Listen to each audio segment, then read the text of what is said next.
भारत और अमेरिका के सहयोग का अगला मुकाम होगा अंतरिक्ष। भारतीय राजदूत संधू ने कहा कि मानवता को मिलेगा इसका लाभ। भारत और अमेरिका के द्विपक्षीय सहयोग के लिए धरती ही नहीं अंतरिक्ष में भी असीम संभावना है।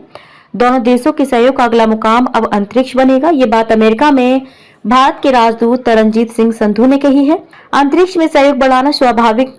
संधू भारतीय राजदूत ने कहा कि विश्व के दो सबसे बड़े लोकतांत्रिक देशों के लिए अंतरिक्ष में सहयोग बढ़ाना और नई संभावनाओं पर कार्य करना बिल्कुल स्वाभाविक है।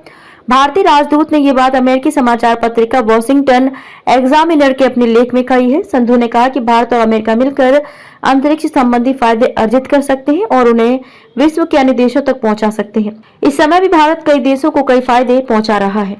उन्होंने कहा कि भारत वन क्षेत्र में लगने वाली आग और सौर ऊर्जा का आकलन और मौसम संबंधी आंकड़ों की सूचनाएं देकर कई देशों का सहयोग कर रहा है, जबकि अमेरिकी अंतरिक्ष एजेंसी नासा अपने अर्थ ऑब्जर्वेशन के आंकड़ों और अन्य नए कार्यों से विश्व के कई भागों को लाभान्वित कर रही है।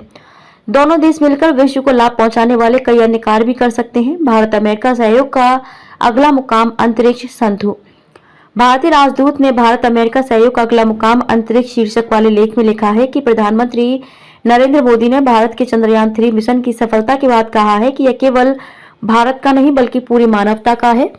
सहायता करने की यह भावना ही भारत और अमेरिका के संबंधों को मजबूत करती है। इसलिए दोनों देशों के नेता इस दोस्ती को विश्व के लिए अच्छा बताते हैं। उन्होंने कहा कि इस दोस्ती का विस्तार सेमीकंडक्टर से लेकर रक्षा सहयोग और साफ सुथरी ऊर्जा से लेकर जटिल तकनीक तक है। इन सभी का उद्देश्य मानवता की सेवा है। यह पूरी तरह से स्वाभाविक है और इसे हम निरंतर मजबूत करना है। भारत और अमेरिका साथ हों तो आकाश में भी कोई सीमा नहीं होगी।